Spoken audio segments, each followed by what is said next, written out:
5. October 1941, near Mtsensk, Orel Oblast, Soviet Union. The air smelled of wet loam and fuel, and the road ahead had turned into a ribbon of brown water that swallowed boots to the ankle. Heinz Guderian stood beside his command car and listened to the uneven cough of engines that had worked through the night. He kept his hands inside his coat for warmth and tried to follow the map while the horizon stayed a dull strip of cloud and smoke. The villages here were low and wooden, and the fields were broken by stands of birch. Reports reached him in bursts through field telephones and motorcycle couriers, who arrived with coats spattered in mud.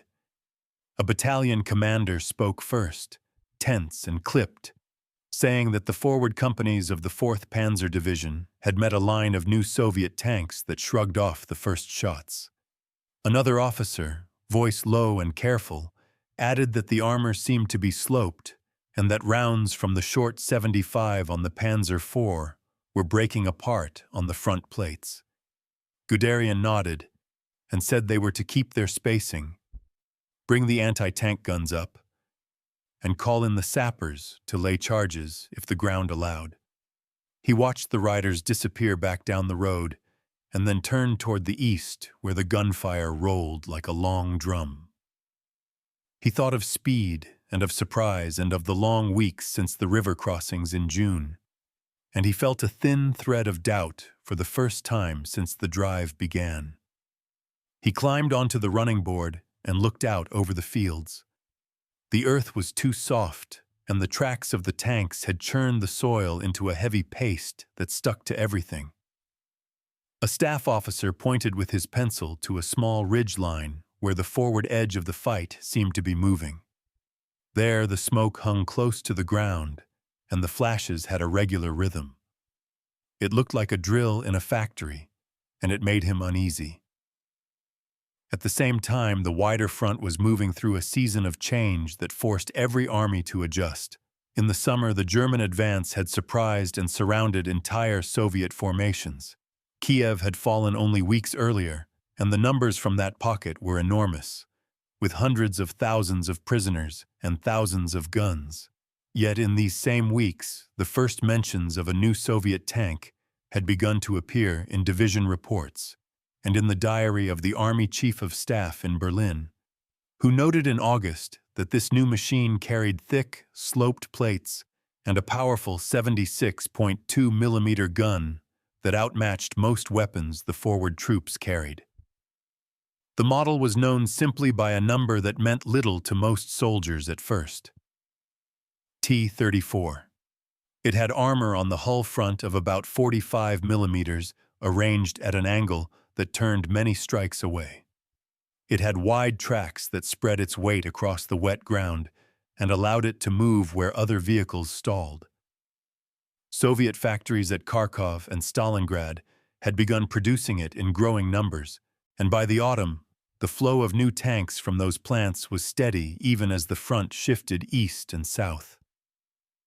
German tank battalions in Army Group Center relied mostly on Panzer III, with 50 millimeter guns, and Panzer IV with short-barrel 75 millimeter guns that were designed for high explosive support rather than armor-piercing work at longer ranges. Crews who had fought well through the summer began to report that they had to close the distance to dangerous ranges to have any chance of a kill from the front. Anti-tank companies that had done good work with 37 millimeter guns found their shots bouncing and had to wait for a side view, a track, an engine grill, a turret ring, any weakness they could reach. The loss reports began to change in tone. Fewer were caused by mines or by field guns. More were attributed to tanks that stood and fired and then moved as if the earth itself favored them. The morning pressure near Mtsensk built slowly and then broke into sudden bursts that felt like blows from a hammer. Guderian moved between a forward artillery post and a stretch of road where the anti-tank guns had been pushed into place. The crews were tense and focused. They worked in teams with one man feeding the rounds and another sighting, while the others kept their heads down and counted the seconds between shots. When the first T-34 crested the low rise at the end of the field, it did not look like the older Soviet models that his men were used to facing. The armor was not flat. The turret sat like a wedge, and the track ends reached out wider than a German tank of similar weight. It came forward at a steady pace through ground that made trucks bog down to the axle. The first shots from the 37mm guns struck the front and sparked, and the tank kept moving. A Panzer IV crew opened with high explosive, and the blast struck the turret and threw dust and splinters into the air, but the tank kept its course. The second T-34 appeared to the left and fired. The crack of the 76.2 carried across the field, and a German gun shield shook with the impact, and then folded as the round tore through the team behind it. The crews did not run. They shifted aim and called for the 50mm guns to focus on the side plates and the running gear. One team put 3 rounds into the track of the first tank, and it slowed and then stopped with the drive wheel locked. The turret turned toward them and sprayed the earth with fragments. A sapper section crept along a drainage ditch to get near enough to throw charges against the belly if they could. All of this reached Guderian as fragments of description over the telephone and in hurried notes, and in between these pieces of news, he watched the line of stretcher bearers that moved back toward the aid station at the orchard. He was not a man to accept delay in battle, and he pushed for flanking movement and for artillery smoke and for every gun to be brought forward that could be risked. He kept his tone even when he spoke, but he felt a cold sensation across his back each time the call ended, and he looked again at the map. The enemy was holding, and the ground seemed to help him do it. Across the whole front, the T-34 was not a single event, but a pattern that spread like dye in water. In some sectors, it was only a few machines that delayed an advance for an afternoon.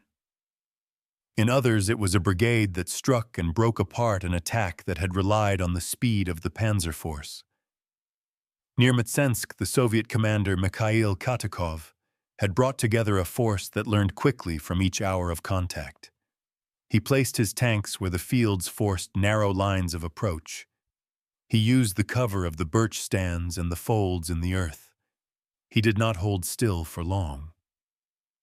German crews who once preferred long, clear fields began to look for fences and sheds and haystacks to hide from flat frontal shots. The numbers in the daily summaries reflected the change. Where a report in July might list a handful of losses to anti-tank guns, a report in October recorded dozens disabled or destroyed by tanks with the new profile. The German army had engineers and designers who could respond. And in workshops and drawing rooms far from the mud, men began to study longer 50mm weapons for the Panzer III and longer 75mm weapons for the Panzer IV. They spoke of new armor plates and of new shapes that would not catch a round so easily. But none of that could help the men at Mtsensk on this morning. They had what they had. A field battery set its fuses low and threw a curtain of steel across the rise where the Soviet tanks appeared. A Panzer III company shifted right to find a way to the flank, and a platoon leader who had grown up driving farm wagons in the wet seasons of the East knew how to read the dark patches in the soil and how to keep moving where others stopped.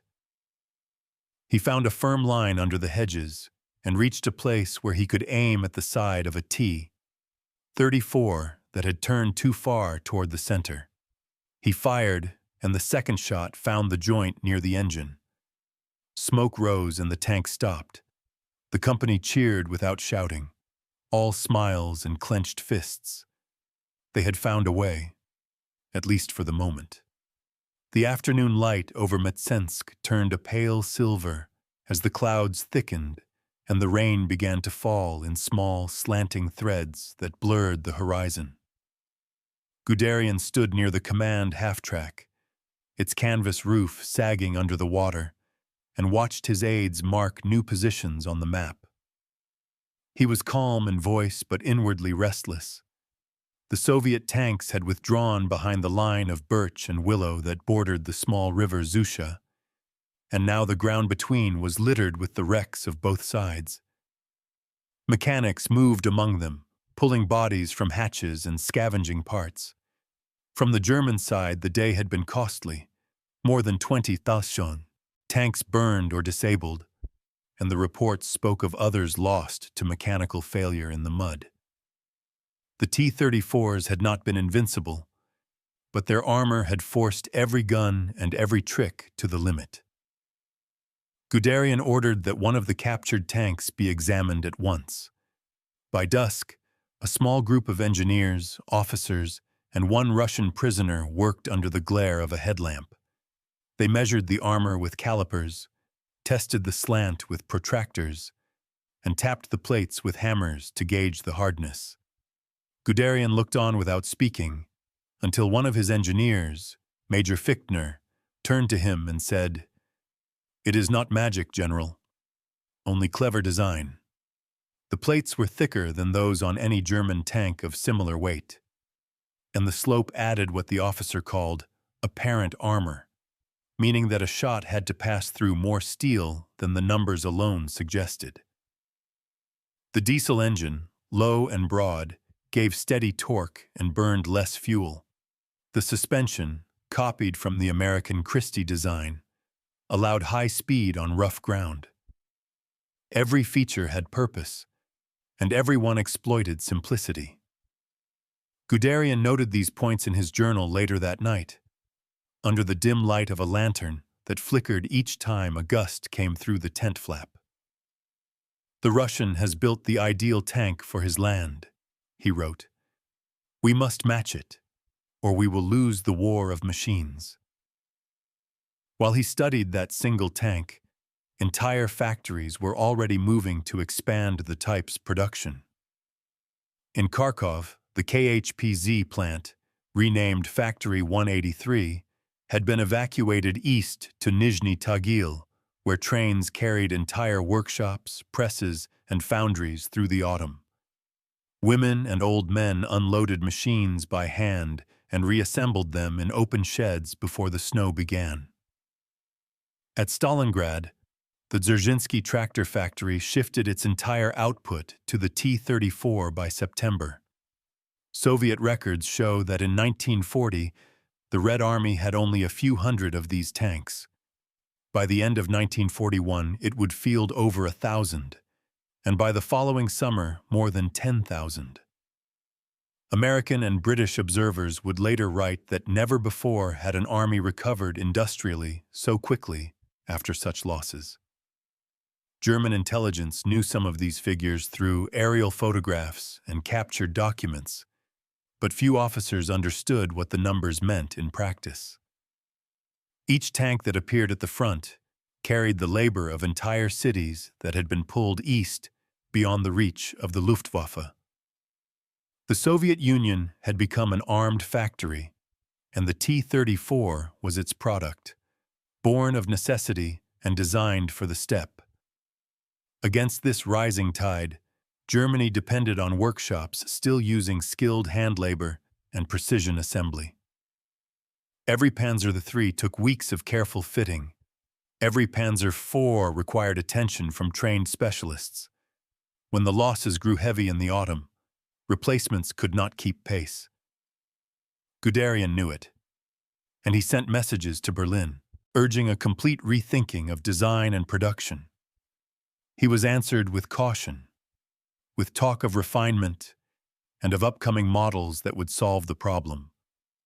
None would arrive soon enough. That evening, the prisoners were brought in from the forward area, about 20 men captured during the fighting.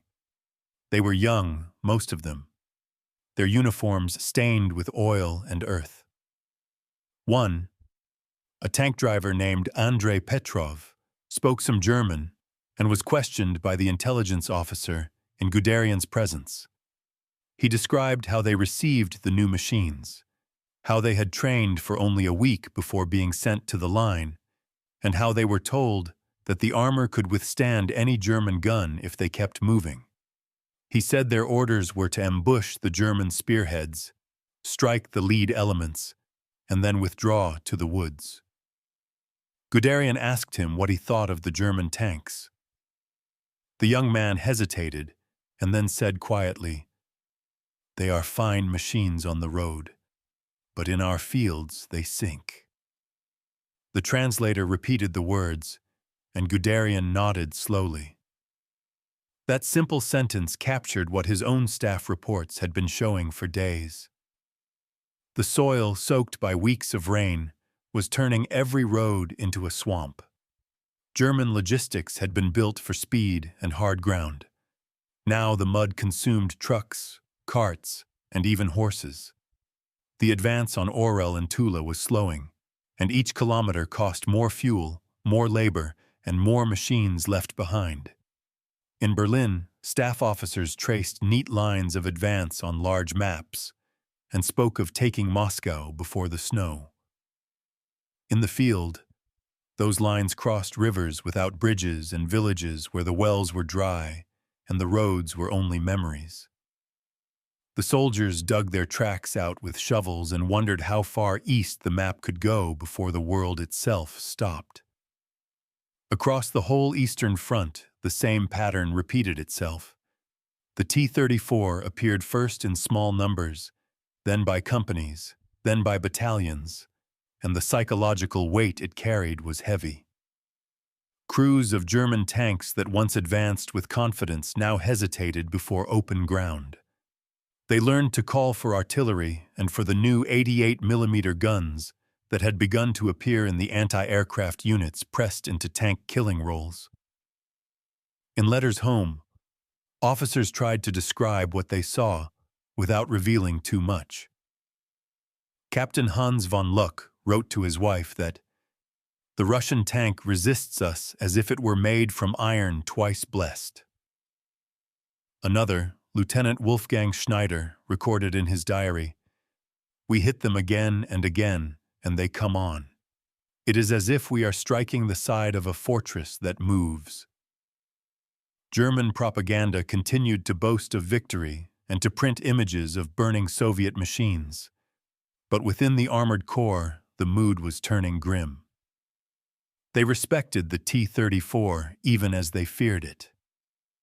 Guderian's own tone changed from confidence to warning. In his later memoirs, he would recall those weeks near Mtsensk as the first time he realized that the war might not be decided by maneuver alone. The enemy had found a weapon that matched his doctrine and outpaced his industry. For now, the front held, the line still moved east, but every mile carried the taste of effort and exhaustion. The rain did not stop, and the smell of mud and fuel filled every hour of the night. The cold came earlier than expected. By the second week of October, the wind from the north carried a sting that made fingers ache on metal surfaces. Guderian wrapped his scarf higher around his collar and felt the stiffness in his knees each morning when he stepped out of the staff car. The roads between Orel and Tula were no longer roads in the normal sense. They were rivers of clay where every movement had to be planned with maps, ropes, and spare planks. He had divided his corps into narrow columns to avoid traffic jams. But even so, hundreds of vehicles sat bogged down in ruts that filled with freezing water overnight. When the engineers blasted new routes through the forest, they uncovered frozen roots that tore at the treads. The army was still advancing on paper, but in the field, progress was counted in meters. The new Soviet tanks moved across the same terrain as if it were dry ground. Crews reported that they heard them before they saw them. The steady growl of diesel followed by the crack of the 76.2 gun. The Panzer III's short 50mm gun could only harm them from the sides or rear, and so German tankers learned to lure their opponents into close-range ambushes. These were acts of skill and courage, but they were also acts of desperation. When Guderian met with General Hermann Hoth at an abandoned farmhouse near Mtsensk, both men stood over a table spread with reports and casualty lists. Hoth looked tired, his eyes red from lack of sleep. "We underestimated them, Heinz," he said quietly. "Their machines, their men, and their will to fight." Guderian agreed. He told Hoth that the Soviets had created a tank that was both simple and perfect for this war, and that Germany had to learn from it, not just destroy it. The two generals stood in silence for a while, listening to the sound of rain on the roof and the occasional rumble of guns in the distance. While these conversations took place, the wider campaign continued under mounting strain. The Wehrmacht had advanced more than 1,000 kilometers since June, taking Smolensk, Bryansk, and parts of the Ukraine.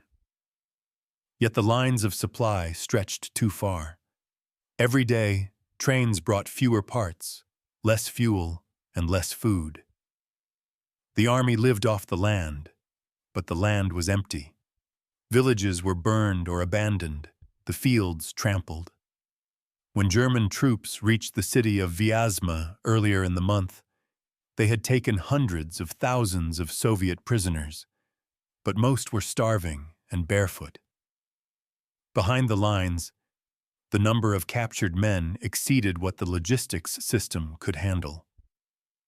Disease spread through the makeshift camps, and by November, tens of thousands would die of exposure and hunger.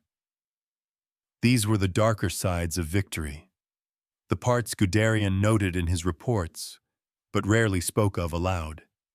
His own troops suffered too, though less visibly. The spare parts for the tanks were running low. The front idlers froze in place at night. Lubricants thickened and engines seized. Mechanics slept beside their vehicles, lighting fires under the engines in the morning to thaw them enough to start. Still, orders from Berlin pressed forward. The drive toward Tula was to continue at all costs. Tula was the gateway to Moscow, and Moscow was the symbol that the High Command believed would end the war. Yet Guderian could feel the weight of resistance increasing with every kilometer. The Soviet defenses grew denser, their artillery more coordinated, their tanks appearing not singly but in dozens. The crews who faced those T-34's began to change their tactics in small but vital ways. Lieutenant Karl Roth, commander of a Panzer III company, wrote later that his men learned to strike at the tracks, to aim for the side near the fuel tanks, and to wait for the turret to turn before firing. "We had to think like hunters," he said. "Patience was our only weapon." Some carried magnetic mines to run forward and attach them under the belly plates when all else failed. Casualties were high, and replacements were few. The German army had entered Russia with more than 3,000 tanks.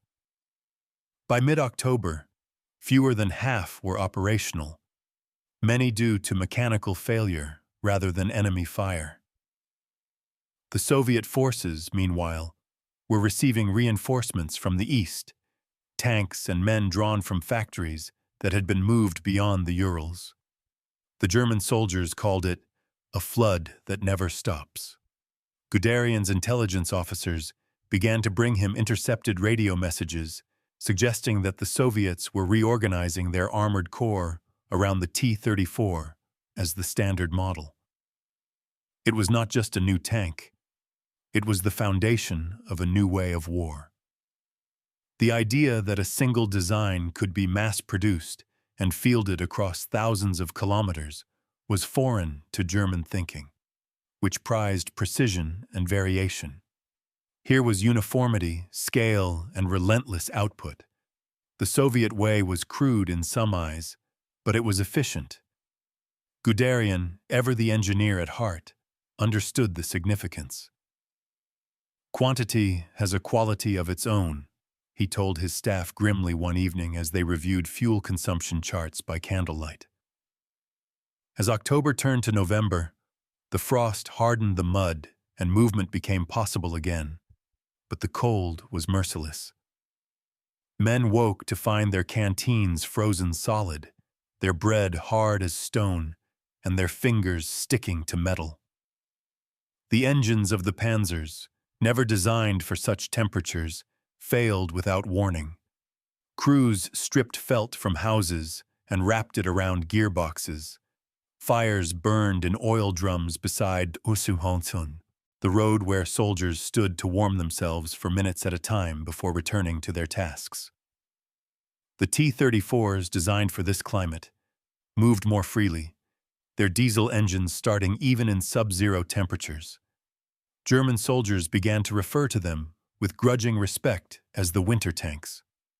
At night, Guderian wrote in his diary of the contrast between the theory of war and its reality. "We thought mobility would bring victory," he wrote. "Instead, it brings us to exhaustion." He still believed in the mission, still obeyed orders, but the certainty that had carried him through France and the early months of Barbarossa was gone. The Soviets had found a way to turn the land itself into an ally. The same terrain that crippled the German advance sustained their defense. In every burned village and every stretch of open steppe, the T-34 stood as proof that the Red Army was not broken, only learning. It was a lesson Guderian could neither ignore nor forget. And as the snow began to fall across the Orel front, he knew that this campaign would not end as anyone in Berlin had imagined. The snow began to fall in thick, heavy flakes that clung to every surface and muffled the world into silence.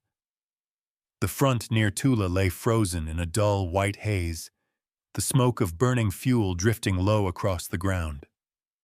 Heinz Guderian stood beside a captured T-34, its hull half buried in snow. The engineers had pulled it to the roadside for inspection after it had thrown a track and been abandoned by its crew.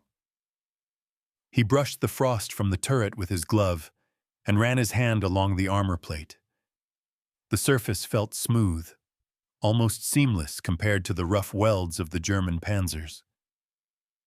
The snow collected on his cap and shoulders, but he didn't move. "They built this to win the winter," he said softly to the aide standing beside him. The aide said nothing. A photographer took a picture before the light faded, and the image would later circulate through the staff in Berlin. Guderian beside the enemy tank that had stopped his advance. That afternoon, the general sent a telegram to the armaments office urging immediate study of the captured model. He noted the wide tracks, the diesel engine, the armor slope, and the power of the 76.2 gun. It was, he wrote, the perfect balance of firepower, protection, and mobility. He knew the words would echo in future reports, and they did. Within weeks, German designers began drawing up the first sketches that would eventually become the Panther. But in late 1941, that was only an idea on paper. The men on the ground still had to fight with what they had. The battle for Tula stretched through November into December, a grim contest fought in blizzards and temperatures that dropped below 20 degrees Celsius. The Germans had reached the outskirts of the city by mid-November, but the Soviet defenses held firm. Workers, women, and soldiers together dug trenches and built barricades. Entire factories in Tula had converted to arms production and were still operating even under bombardment. The defenders had tanks from the 32nd Tank Brigade, many of them T-34's, and they used them not for sweeping attacks but for close defense. They positioned them behind snowbanks and wrecked vehicles, using them as armored strongpoints. German infantry, short of winter clothing, wrapped themselves in whatever cloth they could find, rugs, curtains, even the skins of livestock, and tried to advance under cover of artillery fire. The wind carried snow so thick that visibility sometimes dropped to 10 meters. Panzer engines froze solid, and entire companies spent days thawing vehicles, only to have them stall again an hour later. When the tanks could not move, the men fought as infantry, crawling through trenches and ruins where the fighting was reduced to grenades and pistols. Guderian received reports of frostbite cases increasing by the hour. Over 20,000 men were now unfit for duty, not from wounds, but from the cold. The Soviets, acclimated and equipped with felt boots and fur-lined coats, pressed the advantage. On December 5th, Stalin ordered a counteroffensive along the entire Moscow front. The Red Army struck with fresh Siberian divisions supported by hundreds of T-34’s, many brought up by rail at the last moment. For the first time since June, the Germans were not advancing. They were retreating. The retreat began in silence, under cover of snow and night. Guderian's men pulled back from Tula toward Orel, leaving behind wrecked tanks, broken guns, and the bodies of men who had frozen at their posts. It was not a rout, but an organized withdrawal, carried out with discipline and bitterness. The roads were lined with vehicles that had run out of fuel or oil, their crews huddled around small fires before abandoning them. A panzer crewman named Ernst Boehmer wrote in his diary, "The T-34's come like ghosts through the snow. You hear them first, and then they are upon you. We shoot, but the shells bounce. Sometimes they pass by without seeing us, and the ground shakes under our feet." In many areas, the Soviet tanks advanced faster than German infantry could withdraw. Guderian ordered rearguard actions using the remaining anti-tank guns and the dreaded 88's, which could still pierce the Russian armor at long range. The men clung to those guns as their last defense. In one sector near Venev, a battery of 4 88's destroyed 11 T-34's in a single morning before being overrun. Guderian visited the site the next day and stood before the wreckage, tanks still smoking, guns twisted from heat, bodies half buried in snow. He spoke to the survivors, shook their hands, and told them they had held the line. Inside, he knew they had only delayed the inevitable. The tide of war was turning, not from one battle, but from a deeper truth. The Soviet army was rebuilding faster than Germany could destroy it. In Berlin, the news was softened for the public. The propaganda reports spoke of temporary withdrawals and defensive adjustments. The photographs showed German troops smiling beside burning Soviet machines, never the reverse. But among the high command, the reality was clear. The T-34 had changed everything. Reports from every front told the same story. This tank could move where others sank, fight where others stalled, and survive hits that destroyed everything else. Its production was increasing even as the German supply system strained under the winter. When Guderian returned to his field headquarters at Orel in mid-December, he wrote a memorandum that would later become one of the most cited documents in the history of armored warfare. "The Russian tank is the best in the world," he wrote. "We must make up the difference in design and production or face certain defeat." The words were harsh, but they were true. Within days, he would be relieved of command after disagreements with Hitler over the retreat. He left the front reluctantly, his uniform worn and his face gaunt from the cold. As he drove west, past the endless line of men trudging through snow beside their machines, he looked once more toward the east, where the white horizon met the smoke of distant fires. Somewhere beyond that line, Soviet factories were already building the next wave of T-34's. The tank that had stunned him at Mtsensk was no longer just a weapon. It was the embodiment of an industrial war Germany could not win by tactics alone. January 1942, near Orel, The land lay frozen in silence, except for the distant rumble of trains and the groan of engines trying to start in the cold. Heinz Guderian had been relieved of his command weeks earlier, but the impressions of the Eastern Front still haunted his mind. He stayed in quarters west of Bryansk, officially on leave, though his thoughts remained with the army he had built. Each morning he read the reports sent to him unofficially by former staff officers, and each one told the same story.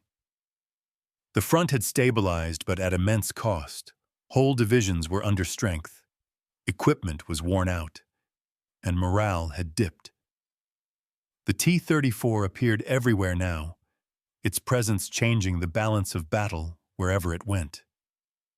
He read the field evaluations sent by commanders who had faced it and felt vindicated in his warnings. The reports spoke of armor that defeated every common anti-tank gun, of mobility in snow that no German vehicle could match, and of production that seemed limitless.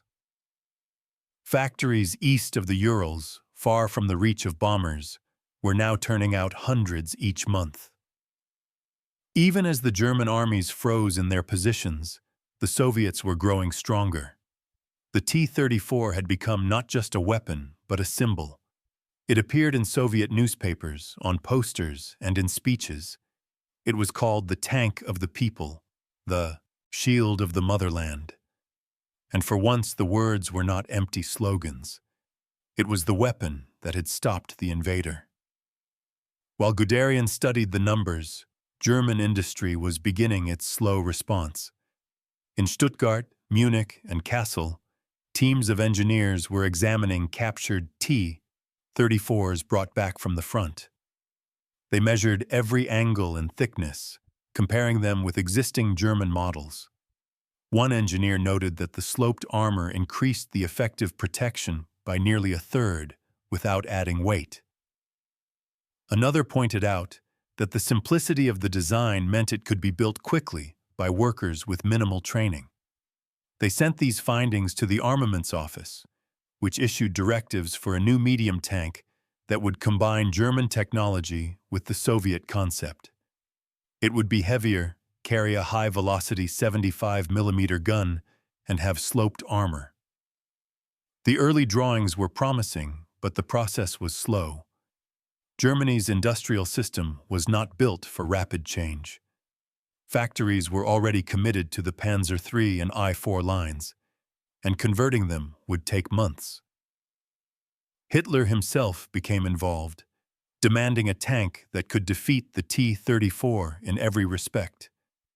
His demands grew unrealistic, insisting on thick armor, high speed, and superior firepower all at once. The result would later be the Panther. But in early 1942, it was only an argument between engineers and politicians. In the meantime, soldiers at the front had to make do with field improvisations. Crews welded spare track links onto their tanks for extra protection and begged for more of the long-barreled guns that could penetrate the T-34 at closer range. The balance of the tank war had shifted, and everyone knew it. Letters from the front painted a grim picture of that winter. A company commander from the 2nd Panzer Division wrote to his wife, "We dig our tanks into the ground as bunkers because they cannot move. The oil freezes even when we light fires under the engines. The Russians move freely across the snow. Their tanks glide past us as if the cold were nothing." In another letter, an infantry officer described how the T-34 rolled through minefields without stopping, its wide tracks spreading the blast. The men called it the Steel Bear, slow but unstoppable. German propaganda continued to describe it as crude and poorly made, but the soldiers knew better. They admired its ruggedness even as they feared it. By February, the front was a frozen scar stretching from Leningrad to the Black Sea. Every village, every hill, every stretch of railway had become a battleground. Soviet offensives gained ground slowly but steadily, their armored units leading the charge. Guderian followed these movements in his notes. marking the areas where the T-34 had played a decisive role. He saw the pattern forming clearly. Where these tanks appeared in large numbers, German lines bent and sometimes broke. Where they were absent, the Wehrmacht still held firm. The lesson was unmistakable. Industrial strength and adaptation had become more important than individual brilliance or courage. The war of ideas and tactics had given way to a war of factories and steel. Through the spring, Guderian remained out of command, but his influence continued through correspondence and meetings with senior officers. He lectured at staff conferences, speaking not about glory or conquest, but about modernization. He warned that Germany must learn from the T-34 rather than dismiss it. He described its low silhouette, its diesel engine, its efficient armor, and above all, its adaptability. He said, "We are fighting not a primitive enemy, but one that learns. The Russian tank is not a copy, it is evolution." His words carried weight among some, irritation among others. In Berlin, attention was turning toward the coming summer campaign, and planners still believed that a renewed offensive could crush Soviet resistance before the year's end. They called it Case Blue, a thrust toward the oil fields of the Caucasus. Guderian doubted it privately. He understood that the Red Army now possessed an armored force that could not be outflanked or surprised as before. The T-34 gave the Soviets mobility and endurance across the vast plains. He looked at the maps and saw not opportunity, but risk. Yet the plans moved forward. By May, the roads were thawing again, and the armies prepared for another push. The lessons of Mtsensk still echoed in his mind. He knew that wherever the T-34 appeared, the ground itself seemed to favor it, and no amount of courage could change that. The coming summer would test that truth once more. June 1942, southern Russia. The plains shimmered under the heat, a blinding white light reflected off dry earth and steel.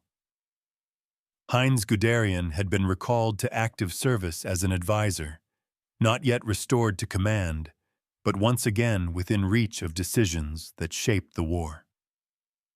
He traveled to the headquarters of Army Group South near Kharkov, where preparations for the summer offensive were underway.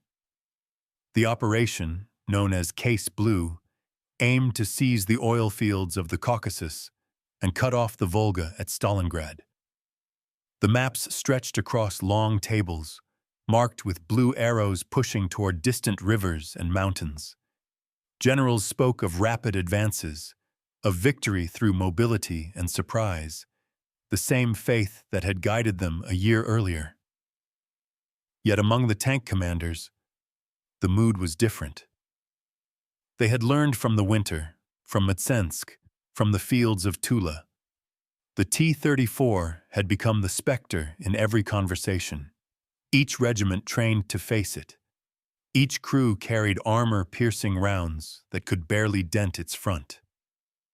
Guderian walked through the staging areas where new panzers stood lined up in rows, their crews cleaning and checking every bolt. Many of the tanks were refitted Panzer IVs with the new long-barreled 75mm gun.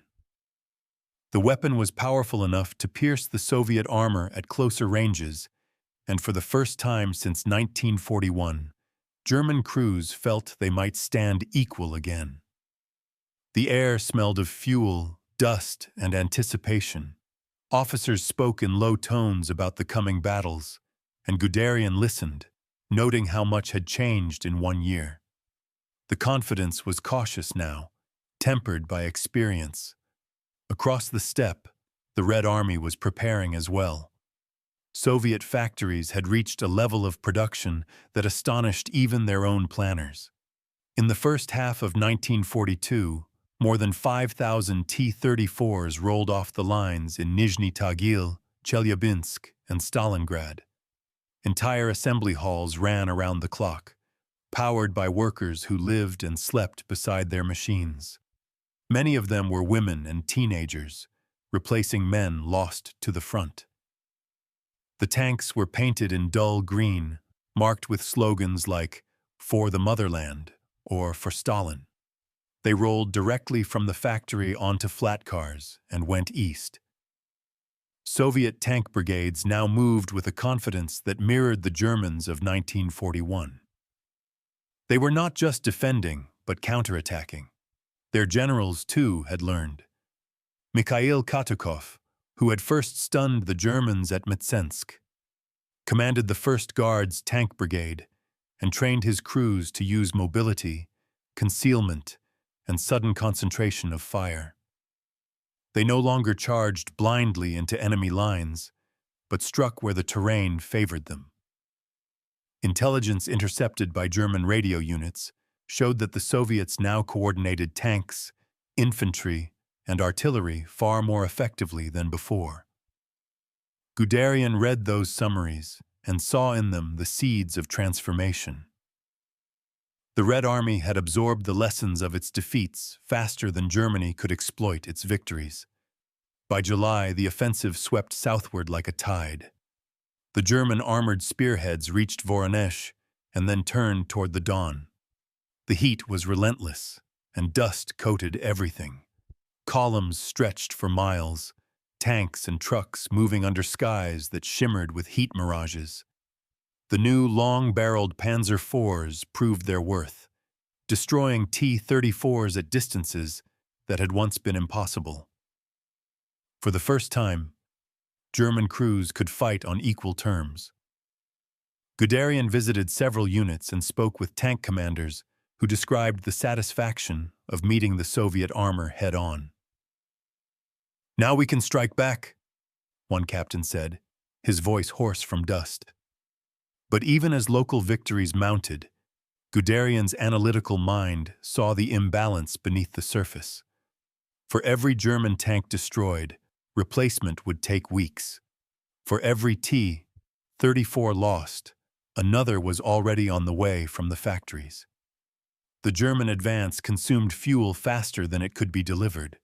Rail lines stretched thin, and truck convoys broke down on the endless roads. The supply officers spoke in figures that grew worse by the day. By mid-August, the panzer divisions were often operating at half strength. When the front split between the drive toward Stalingrad and the push toward the Caucasus, Guderian warned privately that it was a fatal division of effort. He reminded them that the T-34 was not just a tank, but the heart of a system built for depth and resilience. The farther Germany pushed, the stronger that system became. In September, Guderian traveled briefly to the sector near Stalingrad. There he saw the beginning of a battle that would consume everything. From the ridges west of the city, the horizon glowed with the fires of oil storage tanks and refineries. The Volga shimmered in the distance, a ribbon of light under columns of smoke. He stood beside General Friedrich Paulus and watched as German artillery rained down on the ruins of the factories. "We are fighting the world's largest workshop," Paulus remarked. "They build and fight in the same place."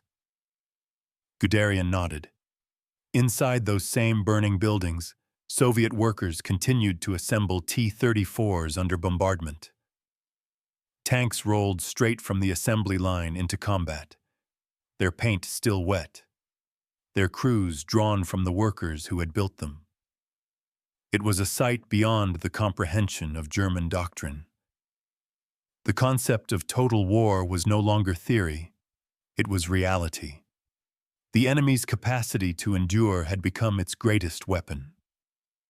Guderian left Stalingrad uneasy. He knew the numbers were against them. Germany could win battles, but not the war of production. The T-34 had proven that war had entered a new age, one in which steel and fuel mattered more than maneuver or surprise. As his train carried him back west through the vastness of Russia, he looked out across the fields where burnt wrecks lay half buried in the soil. The landscape itself had become a museum of destruction. Each shattered tank, German or Soviet, was part of a single truth that neither side could escape. The age of the individual commander was ending. The age of the machine had arrived. February 1943, Kharkov. The snow had turned gray with soot and smoke, the air thick with the smell of burned fuel and metal. Heinz Guderian returned to the front, newly reinstated by Hitler as Inspector General of Armored Troops. His mission was not to command armies, but to rebuild them, to reorganize what remained of Germany's armored forces after the disaster at Stalingrad. The losses were staggering.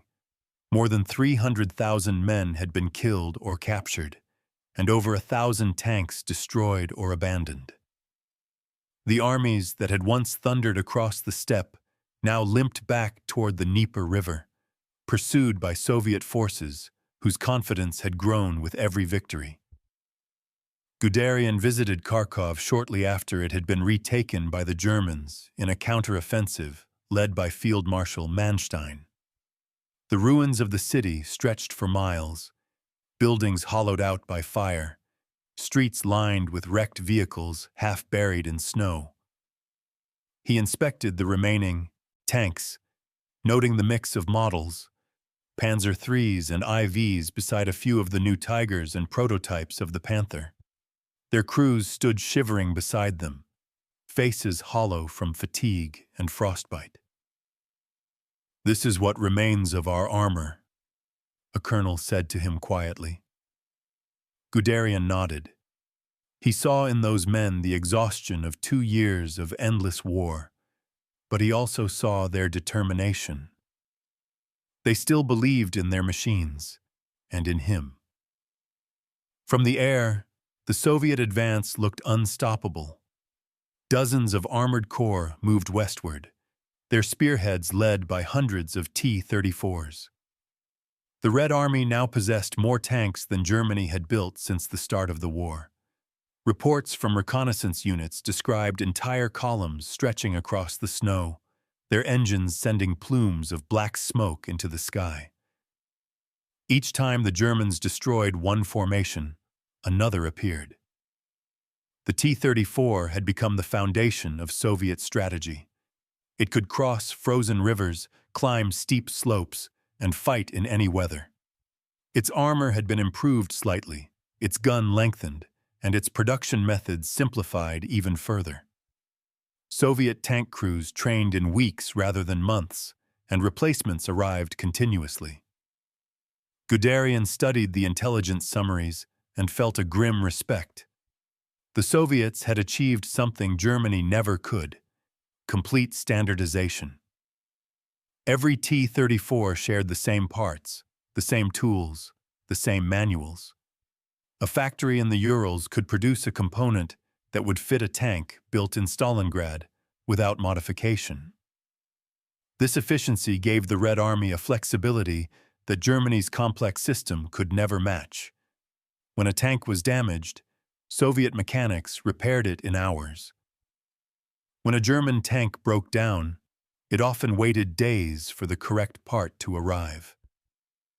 The balance of industrial power had become absolute.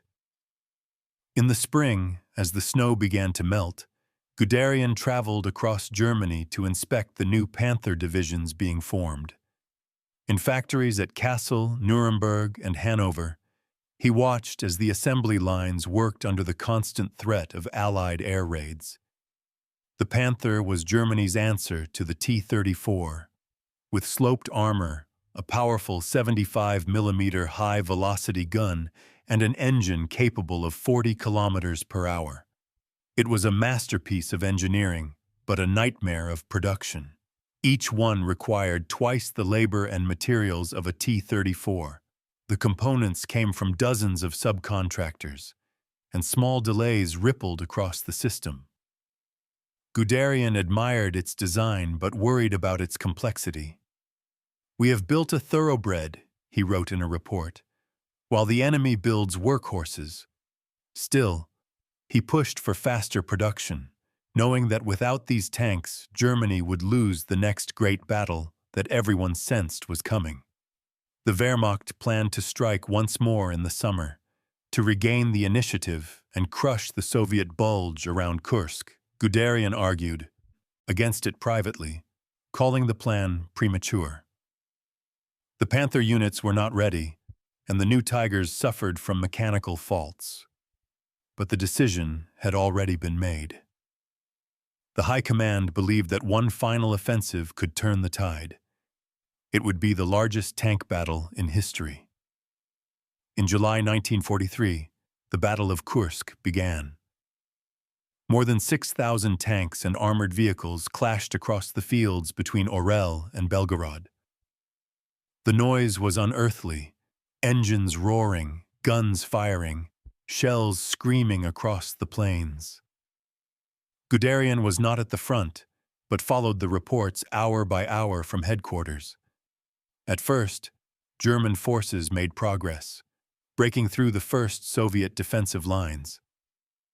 The new Panthers and Tigers performed well in isolated duels, destroying scores of T-34’s at long range.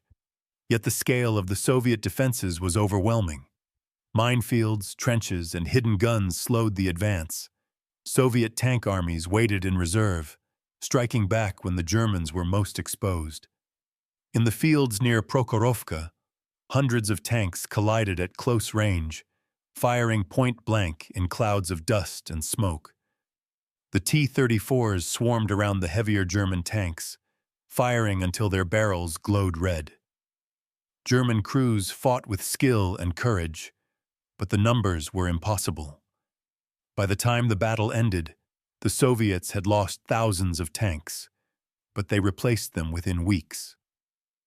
The Germans could not. Kursk marked the end of the armored supremacy that Germany had once enjoyed. From that moment onward, the initiative belonged to the Red Army. Guderian read the final reports in silence. He knew that history would remember this battle not just as a defeat, but as the confirmation of what he had realized 2 years earlier. The T-34 had not only survived, it had defined the war itself. As he closed his notebook, he wrote one final line beneath his notes.